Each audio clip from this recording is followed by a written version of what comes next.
This show is brought to you in part by viewers like you who joined a Patreon or become YouTube members. Thank you. And if you could, hit the like button and subscribe if you want more Browns-focused content. Hey, what's up, and welcome to Hot Takes, the show where I go through the comment section, pick about 4 or 5 comments from the week, and sometimes I argue, sometimes I agree, sometimes I expand upon what is being said and have a bit of a deeper conversation about it. This is my way of being able to interact with the hundreds of comments that get left on this channel on a daily basis. With all of that being said, let's jump into it. First comment comes from Provider253. Q, big facts though. You have said for the last year or two that all the Browns need is competent play at quarterback. And Tyvis literally said the same thing. The issue to me is that a ton of Browns fans don't believe that Shedeur can be that, but some of us has hope that he will, and others believe he will regardless. Yeah, I think I went over this with Tyvis in that same video. I just am not in the mood to be hopeful about quarterbacks anymore. I feel like all my hopium for quarterbacks, it's out the window, man. Had all the hopium in the world that Deshaun Watson would come here and be good, and we see what that turned into, right? I don't really care for hoping that somebody can be the answer. I want the Browns to put themselves in a position to find somebody who can be the answer, and that we don't have to sit here and debate whether they are good enough to win with because they're winning games. That doesn't mean that I'm not going to give new guys a chance, right? Shedeur is going to get a chance to play more than likely this season at some point. And somebody else is probably going to get a chance too. But it does mean that, like, I'm not about to sit here and hold the franchise up for 2-3 years or suggest that the franchise should hold themselves up for 2-3 years because I want to be hopeful about some shit. You know, I need somebody to show me tangible evidence that they can be a positive part of winning.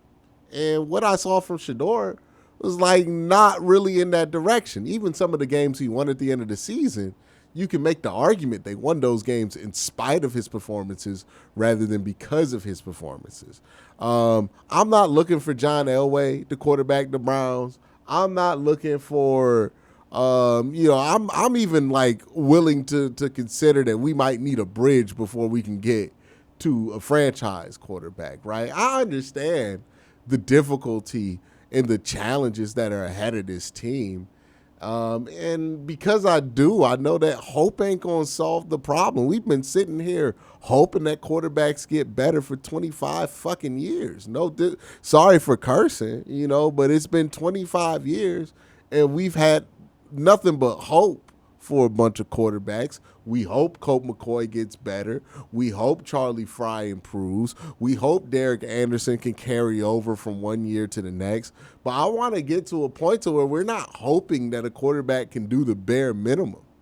You know what I mean? And whenever we're hoping for a quarterback to do the bare minimum, it's more than likely we're just refusing to look at the writing on the wall 9 times out of 10. Like, tell me all the times where we've been sitting here hoping that a quarterback can go from not achieving the bare minimum in year 1 to achieving the bare minimum in year 2.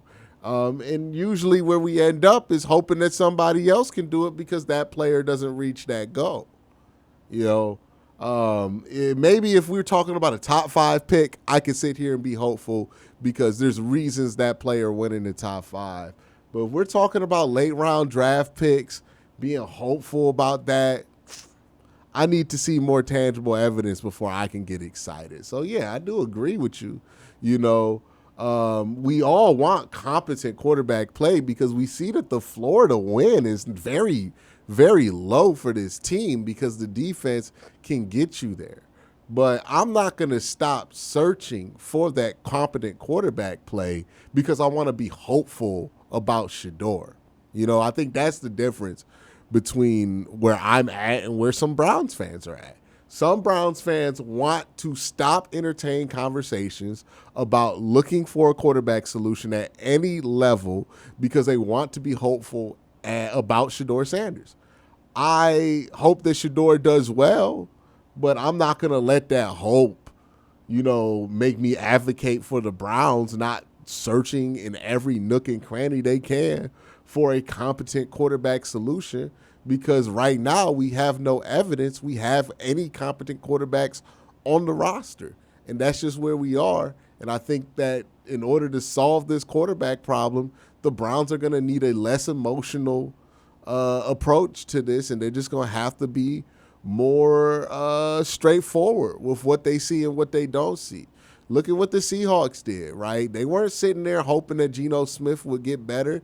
They didn't think that Geno Smith was better than Sam Darnold. They told Geno to walk. They paid Sam Darnold. They won a fucking Super Bowl. Hope can only take you so far in the NFL at the quarterback position. And me, myself, personally, I'm tired of being hopeful, and I'm tired of seeing the team hold themselves back, not look at as many options as possible at the quarterback position because we want to be hopeful more than we want to be good. That's my problem. And it comes off like I don't like certain people when I talk like that, and that's not the case. I like Shedeur as a person. I hope Shedeur figures it out. But the reality is the Browns need to win games like this year. And I'm not convinced Shedeur is going to be able to provide the quarterback play that we need to win games. So if he can't do it, I'm going to need somebody else to step in and do it. It ain't got nothing to do with anything personal. It's just what it is. Now, hopefully he can step up and be that guy. But again, every time I mention it, I'm hoping. I'm not sure. And I need to feel a little bit more sure if that means getting competition in and he beats that competition, and cool. I'm not resistant to the ideal of Shedeur playing quarterback for the team next year. But, man, I need to see more than what I saw last year. Like, that's not enough. Shocker Radio says this. Mekhi Lemon seems like a right now fix for right now problems. My concern is whether Mekhi will be just as useful in 4 years. This is a great comment. I'm going to be real. This is a great comment here, right? Because if we're looking for right now, Mekhi Lemon fits this offense like a glove. If we're looking for right now, Mekhi Lemon gives this team an element that they do not have. We're talking about 4 years from now, who has the potential to be the best receiver here? Well, there are physical things that limit Mekhi Lemon, where you could look in 4 years and say, hey, Carnell Tate took the leap. Maybe it's a Jackson Smith-Njigba situation where Carnell Tate gets away from being under the shadow of a Marvin Harrison Jr. or a Jeremiah Smith, and then all of a sudden he blossoms into this number one type receiver that we didn't know he was capable of being, because so much of the attention at Ohio State was going to go towards Jeremiah Smith. Maybe that's the case. Maybe that's the case with Jordan Tyson. He gets those injuries out the way. Turns out he's the best receiver in the class. Turns out he's a number one type dude. Might be the case. I think that's a fascinating way to look at it. I think if you look at the Browns' strategy, you're more in line with that thought process. I think the Browns do think about that. Like, you look at a Mason Graham draft pick last year, that had nothing to do with what the Browns would be better with this year. They drafted Mason Graham because they thought Mason Graham is going to be one of the better players in that draft class that you could grab over the next 5, 6, 7 years, right? Mekhi Lemon, you got to ask yourself that question. What pick is going to benefit us in the long term? Because when you're drafting in the top 10, you're not really drafting for next year as much as you're drafting for the next 5 years, like you said here. And I think that's something to consider when drafting Mekhi Lemon. Like, what's the long-term outlook? Who do you think is going to be the best player in 3 years? Because that should matter more than who's going to help me right now. It should. But thank you for the comment, Shocker. That was a great comment here, man. All right. Tracy, back at it again. Tyler Linderbaum is big. How will that play as he ages? His money that he will command. I love to anchor the line, but after Conklin got his money and fell off a cliff, is Linderbaum worth the risk? I do get very nervous when people are talking about $23 million for Tyler Linderbaum. I think it's too much money for a center, first and foremost. I think centers should probably be 12 to 15, not 22, 25. And then we're talking about Linderbaum. He's coming off of a down year, and he's not the best center in football. That's never been the case with Linderbaum. And Baltimore's letting him walk for a reason. We don't know what that reason is, but he's hitting the market when he really shouldn't. Like, there's no fifth-year option for him or anything. So I think we should be a little bit more concerned about Linderbaum hitting the market. I think we should ask more questions. If Linderbaum were staying at 15 a year, I would be more than willing to be into that market for that price. But Linderbaum at 22, 25, we're talking about tackle prices for a center. And if you pay your center $25 million and he's 25 years old, what's going to be the price for the guards once they're up for contracts? What are you going to pay a tackle? And then you're right back into the same problem the Browns got into that got them into this mess, which is your offensive line is way too expensive, which means you can't tear it down when it needs to be torn down because you have too much money invested in that core. So, yeah, I don't know. I think there's a lot to make me concerned about Tyler Linderbaum. He's the best player that you can get on the offensive line, but would less money be better spent at guard or maybe even at tackle? I think it's a fair question to ask. Devin, 5,000, with a hot take that we're going to get to after I thank my sponsor, Sleeper. Hey, have you heard of the Sleeper app? It is a place where you can go to play fantasy football. It's also a place you can go to do picks. You can put your knowledge on the line, make some picks, and see who knows ball the most, and maybe even, be rewarded for your knowledge. Go on the Sleeper app. Make sure you sign up using the promo code WORSTTAKE, and you'll get a 100% match on up to $100 when you use the promo code WORSTTAKE. Make sure you check out the Sleeper app. All right, we're back here, and Devin's question is this. I'm honestly liking our trajectory now. I'm interested in the offseason signings and the draft. Also, if given the opportunity, would you take Tyreek Hill, and what is the most you think we could go in on acquiring him without being unreasonable?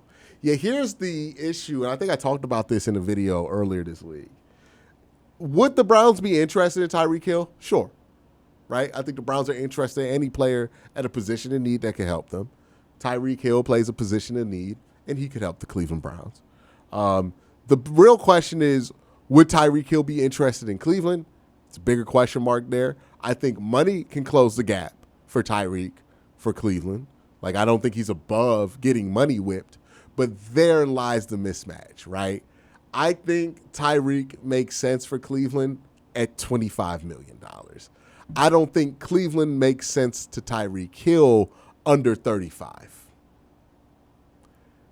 I don't think the Browns are going to be willing to make up that big gap, and I don't think Tyreek Hill is going to be willing to make up that gap. And I think that's going to be where the conversation ends, right? And I think that's how a lot of these free agent signings go, where it's like, yeah, this player makes sense at a certain rate, but if that rate that they want to come here is too high, well, then you got to let it go,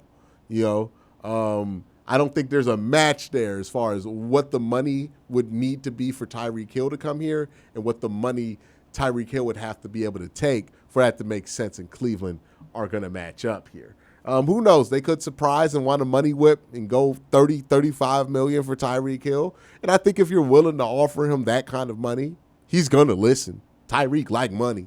He's talked about that before. He like money a lot. So he going to listen to money. But would that be the best thing for your team building wise, when you're already trying to shoo off a quarterback who's taking up $46 million of your cap for the next couple of years? Yeah, I would argue against it. Maybe if Deshaun were good, this would be a move that the Browns would do. But, the Browns being at where they are, this doesn't make very much sense. So no, I don't think they'll be interested in Tyreek Hill because I don't think the timelines don't line up and the money don't line up. Another one from Tracy: if Caleb Downs is sitting there at 6 and Barry gets called on a trade back, got to do it and hope Mekhi Lemon is available with your first pick. I want Lemon more. I hear about him. I think the O-line can be addressed at pick 24 and even with our second round pick.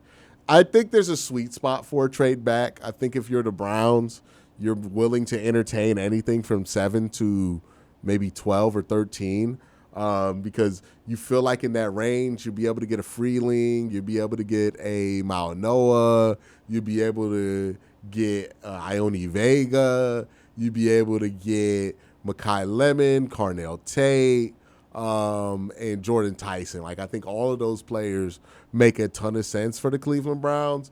And I think you can get one of those guys in that range for moving back. And I don't think the grades are going to be significantly different between those players to where you really care which one of them you get, as much as you care about the value that you can get in a trade back.